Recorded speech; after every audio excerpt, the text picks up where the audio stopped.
Hello everyone, I'm Krasi, and this is my analysis for the year 2020 and for the people who have Ascendant Taurus, sidereal Ascendant Taurus.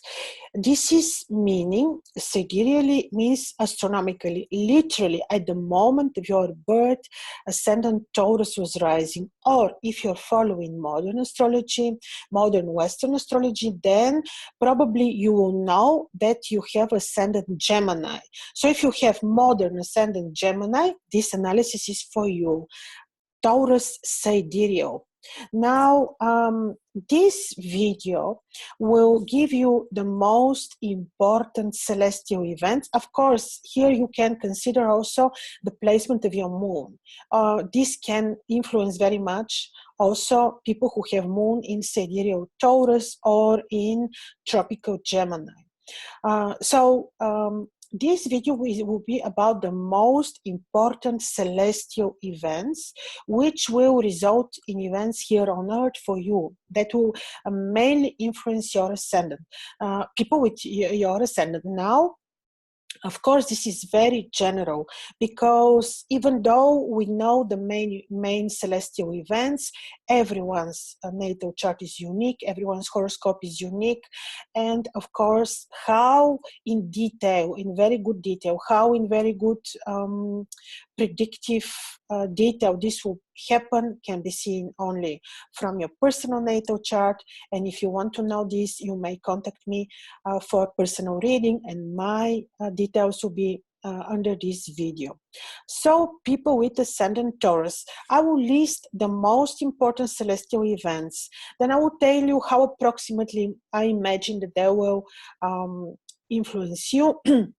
Such celestial events will be the most important transits, like the fact that Saturn is entering his own sign Capricorn end of January 2020 and will stay there for 2.5 years. And then we're having the key conjunction between Jupiter and Saturn, Pluto, Jupiter. These conjunctions, of course, I will take into consideration. Then I'll be looking at the most important heliacal phases of the planets. Heliacal phases will mean the phases in relation to the Sun, to the position of the Sun. For example, when the planet is too near the Sun, she becomes invisible, and the first visibility of the planet is always resulting in events. So these particular positions I will also take into consideration for you. And also, of course, in the end, I will mention the important eclipses, because the eclipses are happening every year, but they always carry message of importance for us. Therefore, I will tell you also about the coming eclipses in 2020, which I would think will be 6. Yes, we're having 6 eclipses. So now for you, what is happening is that we have already Jupiter, who is in the sign of Sagittarius, in his own sign, and the sign of Sagittarius for you is ruling your 8th house, and Jupiter entered his sign of Sagittarius. Jupiter also rules your 11th house. From the sign of Sagittarius is your 8th house, and the 8th house is not literally and directly influencing your ascendant. However, Jupiter from there will be aspecting Pisces, your 12th house. So in ways this can be positive for the finances of your partner, could be positive for winning cases related to courts cases, or cases to receiving money from sources which are not very falling in the frames of the matrix, like unexpected sources, for example. So this placement of Jupiter can be very nice. Can be also that you win over your enemies. So in this regard, he also can be very helpful. And the most important thing is that he already, in end of November, Jupiter entered your 8th house. But the beautiful thing is that on the 30th of January, Jupiter becomes visible, because right now he is invisible. He's hidden in the rays of the Sun. The Sun is burning the visibility of Jupiter, and basically we don't see him on the sky. But on the 30th of January, he becomes visible. And this timing, this date can be potent in such a way that this can bring you this just described things, finances. He can support the health of family members. So in this way, Jupiter can be very useful. Then we are having on 4th of February, Venus is entering Pisces, your 11th house, her exaltation point. Venus from 4th of February until 1st of March will be on your 11th house exalted, and Venus is ruling your ascendant, and this is beautiful. This is beautiful in relation to children. This is beautiful in relation to gains. This is beautiful in relation to fulfilling your own plans, for supporting your relationship, for money. It's just for health supporting. It's just something very, very beautiful. And then on the 1st of March, she's entering your 12th house again to support your health, to make you possibly winning over enemies or seeing who your real friends are. This can put you in a state of desire of self-isolation a little bit, like desiring to study, to explore ancient or hidden knowledges. And then on the 10th of February, excuse me now, on the 1st of March, for until 28th of March, this is Venus will be on your 12th house, and I explained how this will influence you. And then the most beautiful part is when on the 28th of March, for approximately 1 month, beautifully Venus will be on your ascendant ruler on your ascendant for the period of 1 month. This is really beautiful. She will give you good energies. She will give you luck, support your health, support your relationship. So this is very interesting and beneficial period for you. And then on the April 4th, 5th, we're having Pluto, Jupiter conjunction. And this is happening in the sign of Capricorn, because on 23rd of March, Jupiter is entering Capricorn, and this is your 9th house. So in Capricorn, we're going to have Saturn, Jupiter, and Pluto, and they will be meeting on your 9th house. And this will be very interesting. Saturn, Jupiter, Pluto, and even Mars on the 20th of March is also entering the sign of Capricorn. This is a very interesting conjunction, and when it's happening on your 9th house, this can bring events in relation to communication with people abroad, travel abroad, news from people abroad. This can be studies, like finalizing your studies or changing the plans of your studies, or receiving surprises in relation to your studies, or how exactly this will develop can be seen on your natal chart. But in any case, there will be a lot of development that may come from abroad, or that may come from if studies or achieving results from your studies. On the 15th of April, the Sun is entering exaltation point, and Jupiter and Saturn then approximately around this time will be conjoined, and Jupiter, Saturn, and Mars. And all this in the sign of Capricorn, because Jupiter will already be in the sign of Capricorn, and this as I said, will be there will be a lot of activities on your 9th house. Could be that you decide to reanalyze your belief system, your moral system. Could be that this brings justice into your life in relation to what you wanted to achieve, like things that you've been struggling to achieve, and then this can bring results. The very important thing here is that in end of January, and this maybe I had to even start with this, in end of January, Saturn is entering your 9th house, and this is auspicious house for you. Of course, it will depend whether you're born in the day, whether you're born in the night, in order to in how Saturn is placed. placed in your chart in order to see what this particular conjunction will bring you, but a transit will bring you. But Saturn, imagine Saturn is coming one time in 30 approximately years in his own sign, and he's the biggest lord. He's the one who is having the highest of the hierarchy on the celestial sphere, because when you see how the planets are ordered, he's having the highest position, and he's the lord of the karma.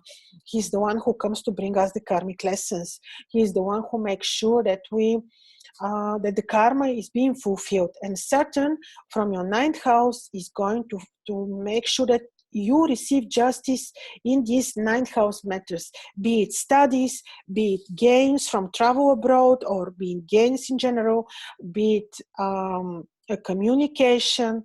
So this is being a long distance travel, as I said, because Saturn in the ninth house is this. This is the ninth house is the house of the God, because it is the place where the sun is joyful. So Saturn will be for 2.5 years on your ninth house, and he's trining your ascendant. Here is important again, which is valid for each person on earth, to mention the word discipline. He's coming to check how his house. Imagine the Lord was away for like 30 years and he's coming back home to see what was achieved, what still needs to be achieved, what still needs to be learned, whether there will be, he may lead you to complete change of your belief system. He may lead you to complete change of your studies. Saturn in the ninth house will bring changes in the house related to this, to studies, to your plans, to your communication, to your religion, to your belief system, to your philosophical system. Everything may go through change through this placement of Saturn. This is very important to tell you. But again, how exactly this will manifest for you can be seen only on your personal natal chart. And here, what was important for Saturn? Yes, when Saturn enters end of January, the last days of January, your ninth house, he will still be invisible.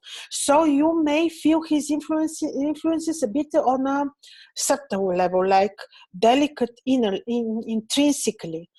On the 1st of March, he becomes visible. So we will see him literally, physically on earth. And this is when you can expect things to happen, like really change, shifting of your ideas, shifting of your plans, achieving the results of your exams, all that the ninth house means, and all that is encoded into your natal chart. So this 1st of March, approximately, because it depends where are you located, but it's someone there. Keep in mind, the beginning of March, you may experience interesting new events taking place into your life. And then what are we having here more? On 9th of May, Mercury becomes visible on your ascendant as an evening star on evening 1st. And this is also very nice because until 19th May, when Mercury is on your ascendant, and in particular when he is ruling your 5th house, which is the house of the good fortune, when he's ruling your 2nd house, coming on your ascendant is very nice. It's nice in relation to finances, helping you with your studies, helping you with your eloquence, helping you financially in a very lucky way, bringing you desire to create beauty, to do work of talents that he can bring muse and into your life for this particular period. And then here we are having on the 30th of May until 16th of June, Venus will be retrograde. Still on your ascendant. I mentioned when she's entering your ascendant that she'll be retrograde. She may slow a bit things for you, but she will still be present on your ascendant. And this is still nice, but I feel like warning you about this because in the very same approximately period, but it's starting from approximately 19th of May. Saturn is stationary retrograde to turn retrograde, and Jupiter is stationary retrograde to turn retrograde. So we are going to have 3 retrograde planets which become retrograde in approximately similar moments. And when Saturn and Jupiter are retrograde, this is quite slowing down things. Saturn is very heavy, and becoming retrograde, he's slowing down. He makes sure that things happen, but in a bit of difficult way. Like he wants that we drink the glass completely. You know, he wants to make sure that we understood the lesson. And this is on your 9th house. This is all related to studies, philosophical belief system. He can put you back to reanalyze things, your belief system, your moral system, your communication with people, your studies, even your work. Of course, depends in which field you work in. And then on the 17th of September, Jupiter turns direct already in the sign of Sagittarius, and this is fine. Finally, things will start moving again in relation to finances of you and your partner. On 14th of September, Mars is entering his own sign and creates harmonious aspect with Jupiter. And as I say, this can make things move again. And on the 28th of June, Jupiter is entering back his own sign. And the most interesting event of the summer, 28th of July, Mercury becomes visible on your 2nd house in the sign of Gemini. Beautiful timing. I've been waiting for this timing for quite some time, because when Mercury becomes visible in Gemini, this is a long-awaited moment to make Mercurian talismans, which are wonderful for money, for supporting someone's studies, for supporting someone's luck, and eloquence, communication skills. So this is happening on 2807. And then we are having on 28th of September, Pluto, Jupiter conjunction that make opposition to Venus from the sign of Gemini, of Sagittarius, apologies. And this can be related to some exaggerated costs, for example, or can be a little bit challenging in relation to your love life, to your private life. And I'm saying this so that you are diplomatic and loving to avoid any delays, any difficulties, if so to say.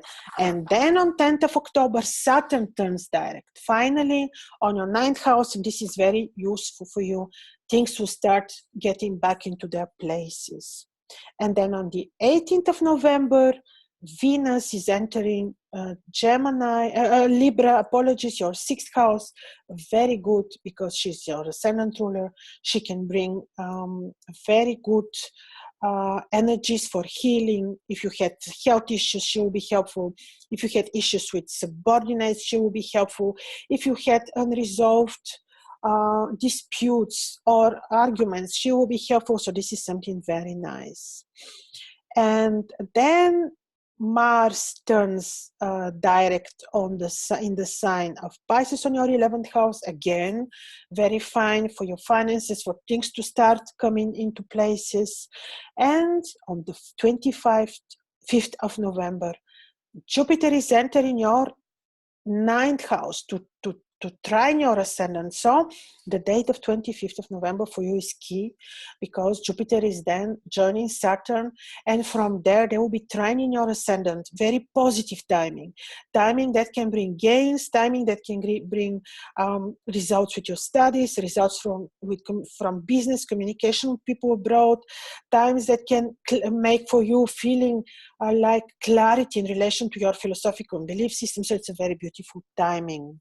So let me finish with this, and now we'll just, as these were very important events, it's not all, of course, but it never can be all, because then we have to see day by day, and this will be a 10 hours reading, but I would just finalize with the most important eclipses, because eclipses are not to be scared from, but the eclipses are important. We have I think from 2 to 7 eclipses taking place per year, which would say that we're immune. Eclipses just happen, they're allowed by the creator to take place, but it's important to consider them, because during the period of the eclipses, and always consider the time of the eclipses takes place. First, don't watch the eclipses. Whatever the modern astrologers tell you, the ancients would avoid looking at the eclipses. They would contemplate, they would do time on their own, but they would not watch the eclipses, and consider the timing of approximately 3 months after the eclipse, when things are a little bit locked, especially if the eclipse is influencing the ascendant or the moon or the sun sign. So it would say it's not devastating, it's not drama, but it is a time where we may need to do it slowly, not to take new initiatives and so on. So the first eclipse of 2020 is partial lunar, happening on 10-11 of January, and it is afflicting the axis of Gemini, Sagittarius, which can be a little bit afflicting for your finances, which would say, keep this in mind. If you have some small delay, just be very well organized, structured, spiritual, and things will go. Then we're having another partial lunar, 5th, 6th of June, happening on the axis of your descendant, ascendant. Now, this will be a little bit more influencing you, which would say the delay is possible. So when my ascendant descendant axis was afflicted, I remember that whatever I would start, I had to wait, I had to postpone, things would be delayed, therefore keep in mind to wait a little bit. And then we're having partial solar on the 21st of June taking place on your second house. Again, that is the possible affliction a little bit because of money. The way you make money, there you may experience some small delay. And then we're having partial lunar on the same axis, 4th, 5th of July. Sagittarius, Gemini, it is the axis of the partnerships and the money of the partnerships and financial possible delays. And then we're having lunar 29th of 30th of November, which is directly afflicting your ascendant, delays of your duties and activities. That's why be a little bit patient and wait until approximately period of 3 months goes. And the total solar eclipse, we have only one total solar eclipse of the year of 2020, is happening on the 14th of December and is afflicting your descendant. Again, a possible delay, possible a darkening of your private life relationship. There is where you may need to be diplomatic, loving, and this will pass. But I feel like warning you so that you don't wonder why I started something and it is delayed. I have to wait, I need to be patient. The eclipses are something good because they teach us patience, they teach us spirituality, and after all, they are allowed by the Creator. And then everything is perfect on earth because everything comes with the permission, allowance of the Creator. So everything is perfect. We only need to know how to perceive, how to approach the celestial events and the events that take place for us on earth. So have a beautiful 2020, very spiritual and very harmonious. And if you like to see how these events will work on personal level, on your personal chart, feel free to contact me for private consultation, and my contacts are under this video. And thank you, and you're welcome to comment.